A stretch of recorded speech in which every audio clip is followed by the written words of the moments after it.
Bismillahirrahmanirrahim. Assalamualaikum warahmatullahi wabarakatuh. Salam sejahtera bagi kita semua. Salam Om Swastiastu, Namo Buddhaya, salam kebajikan. Selamat pagi, siang, sore, malam. Yang terhormat Ibu dosen pembimbing mata kuliah Statistika ST05, yang kami hormati Bapak Ibu dosen penilai, serta teman-teman yang berbahagia. Pertama-tama, marilah kita panjatkan puji syukur kehadirat Allah Subhanahu wa Ta'ala yang telah memberikan rahmat, taufik, dan hidayahnya kepada kita pada pagi hari ini, sehingga kita dapat melaksanakan pemaparan hasil proyek statistika dengan pembahasan pengelolaan keuangan mahasiswa PPKU IPB University Angkatan 60. Baik, langsung saja kita ke pembahasan mengenai pengelolaan keuangan mahasiswa PPKU IPB University Angkatan 60 dengan anggota sebagai berikut. Boleh di next slide. Dengan ketua sebagai Safitri Saraswati Ridwan, dengan anggotanya yang pertama Ahmad Zaki Nurzaman, Lucy Rahmawati, Nanda Aulia, Muhammad Ilham saya sendiri, Muhammad Reza Zaidan, Putri Deherliani Anwar, Selsabila Fazriatul Zahra, Muhammad Ihsan Maulana, dan Aulia Kurniai.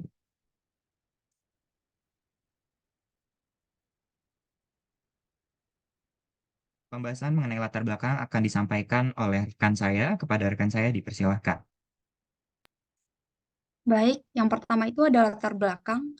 Pesatnya perkembangan zaman telah mempengaruhi pola konsumsi generasi masa kini yang cenderung berpengaruh oleh gaya hidup kekinian dan selalu merasa kebutuhan mereka belum terpenuhi. Namun, rendahnya literasi keuangan di kalangan mereka menimbulkan tantangan tersendiri dalam memanajemen investasi keuangan, terutama bagi mahasiswa di kota perantauan.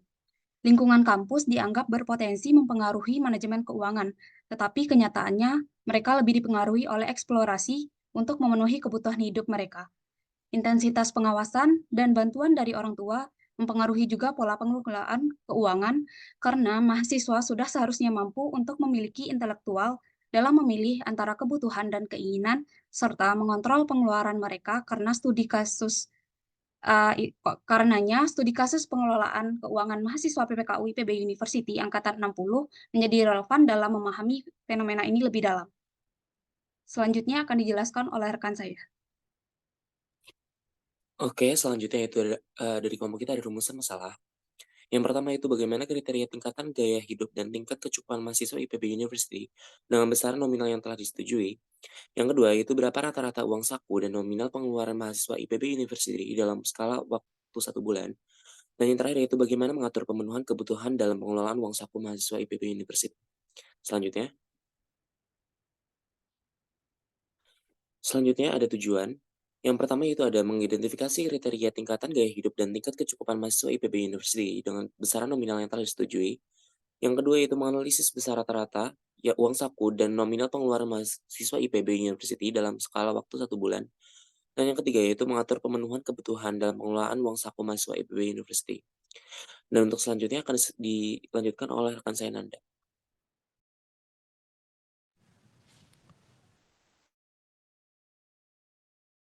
Tinjauan pustaka, yaitu terdapat modernisasi. Modernisasi adalah perkembangan teknologi dan globalisasi yang membawa dampak pada gaya hidup manusia. Selanjutnya, gaya hidup. Gaya hidup adalah mencerminkan perilaku sosial individu, merujuk pada pola kehidupan seseorang dalam mendapatkan sesuatu sesuai standarnya. Selanjutnya ada faktor pemenuhan kebutuhan. Adalah beberapa faktor yang dapat mempengaruhi tingkat pemenuhan kebutuhan dasar pada manusia, seperti menurut Walyani tahun 2015 yaitu penyakit, hubungan yang berarti, konsep diri. Selanjutnya ada sumber pendapatan, yaitu memenuhi kebutuhan-kebutuhan hidup manusia haruslah bekerja untuk mendapatkan uang dan kemudian digunakan untuk membeli semua kebutuhan. Dan yang terakhir adalah skala prioritas, yaitu menempatkan sesuatu sesuai pada tempatnya, artinya tidak boleh mendahulukan sesuatu yang seharusnya di akhir dan mengakhiri sesuatu yang seharusnya di awal. Baik, selanjutnya akan dilanjutkan oleh rekan saya. Baik, selanjutnya ada metodologi. Pertama, ada metodologi data. Data yang digunakan adalah data primer ekonomi dengan menggunakan metode penelitian kuantitatif hasil dari survei. Data primer ini merupakan jenis data yang diperoleh secara langsung oleh pengamat dengan metode sampling untuk mendapat informasi. Lalu ada manajemen data yang dimana bertujuan untuk mengatur, memelihara, dan mengelola data untuk memastikan keakuratan, ketersediaan, dan keamanan data. Penelitian ini mengambil populasi dari mahasiswa PPKU IPB University angkatan 60 dan mengambil sampel dengan menggunakan voluntary sampling, yaitu metode simple random sampling, yang dimana metode ini akan memilih secara acak anggota populasi yang akan dijadikan contoh dan diterapkan pada populasi homogen. Lalu ada metode analisis. Dari hasil penelitian dan data yang diperoleh, kami menganalisis data penelitian secara kuantitatif dengan menggunakan metode statistika deskriptif. Isi penyajian data secara kuantitatif berupa angka yang didapat dari responden melalui survei dan penyajian data statistika deskriptif menggunakan tabel atau grafik. Hasil data yang telah didapat kami ringkas sebagai gambaran umum terhadap data yang didapat. Selanjutnya akan dilanjutkan oleh rekan saya. Baik, terima kasih. Akan saya lanjutkan untuk hasil dan pembahasan. Yang pertama itu pemanfaatan fitur Google Form. Pemanfaatan fitur Google Form dalam mendapatkan responden. Penelitian dikemas dengan menerapkan metode voluntary sampling. Didapatkan responden sebanyak 108 orang dari keseluruhan mahasiswa angkatan 60 dan hasilnya berupa penelitian kuantitatif. Seperti ini rincian respondennya. Kemudian hubungan pengeluaran dengan proporsi jenis pengeluaran. Kebutuhan akan proporsi jenis pengeluaran diklasifikasikan dalam 3 golongan. Yang pertama, kebutuhan primer berupa makan, pakaian, dan tempat tinggal. Kedua, kebutuhan sekunder berupa alat tulis dan penunjang biaya aktivitas seperti bensin dan ongkos perjalanan. Ketiga, kebutuhan tersier berupa hangout, traveling, dan shopping. Perbedaan tingkat pengeluaran mencerminkan perbedaan dalam preferensi individu, prioritas, dan bahkan kemampuan finansial. Untuk selanjutnya akan disampaikan oleh rekan saya. 4.2 merupakan hubungan pengeluaran dengan uang saku, di mana uang saku dan pengeluaran keuangan merupakan faktor utama yang saling berkaitan dalam hal pengelolaan keuangan. Di sini hubungan uang saku dengan pengeluaran, di mana 52 responden itu memiliki jumlah pengeluaran 500 sampai 1 juta, dan 42 responden itu memiliki penerimaan uang saku per bulannya 1 juta sampai 1.500.000.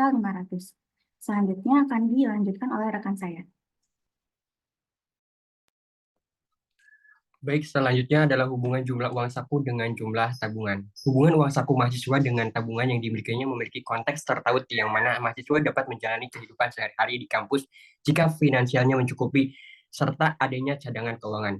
Di sini kita memvisualisasikan hubungan jumlah uang saku dengan jumlah tabungan dengan menggunakan stack bar dengan rincian responden seperti yang telah ditampilkan pada bagian stack bar. Selanjutnya, boleh di next. Selanjutnya yaitu hubungan pengeluaran dengan jumlah tabungan. Di sini dapat kita lihat pada hubungan pengeluaran dengan tabungan, hubungan dari suatu teori yang mana banyaknya pengeluaran memungkinkan terjadinya jumlah tabungan yang ditabung akan semakin mengecil. Namun permasalahannya tersebut dapat menjadi semakin kompleks karena hal tersebut lebih tergantung pada kebutuhan, kuantitas, dan preferensi serta kebiasaan finansial individu dalam menjamin pemenuhan kebutuhannya. Kemudian hubungan pengeluaran dengan tabungan ini divisualisasikan dengan menggunakan stack bars sama seperti 4.3. Terima kasih. Selanjutnya akan disampaikan oleh rekan saya. Terima kasih. Saya akan melanjutkan terkait dengan pengelolaan uang terhadap pemenuhan kebutuhan.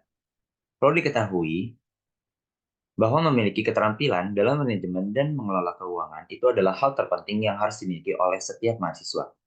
Hasil analisis data terkait cara pengelolaan uang saku divisualisasikan dalam bentuk diagram lingkaran berikut. 50% mahasiswa telah membagi uang saku mereka untuk beberapa kategori, seperti makanan, transportasi, dan juga hiburan. 31% mahasiswa yang lainnya telah merencanakan pengeluaran dalam buku atau aplikasi keuangan, dan 19% mahasiswa yang lainnya tidak memiliki pengelolaan yang diatur dengan jelas. Meskipun sebagian mahasiswa PPKU memiliki perencanaan pengeluaran dengan jelas, terkadang mahasiswa PPKU mengalami kekurangan uang saku dari rentang waktu ke waktu. Responden juga mendeskripsikan cara mengatasi kekurangan uang saat masa kuliah yang divisualisasikan dalam bentuk workload berikut. Selanjutnya akan dilanjutkan oleh teman saya. Baik, terima kasih. Selanjutnya ada kesimpulan. Berdasarkan data yang diperoleh, hubungan antara uang saku dan pengeluaran mahasiswa setiap bulannya tampak memenuhi target pengeluaran. Uang saku bulanan yang diterima oleh mahasiswa dominan berada dalam kisaran 1 juta hingga 1.500.000. Meskipun tidak terperinci, namun perlu diperhatikan bahwa pengeluaran untuk tempat tinggal dapat mengurangi persentase keuangan mahasiswa.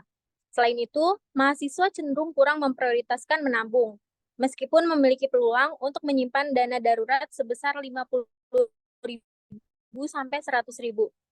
Selanjutnya akan dibahas oleh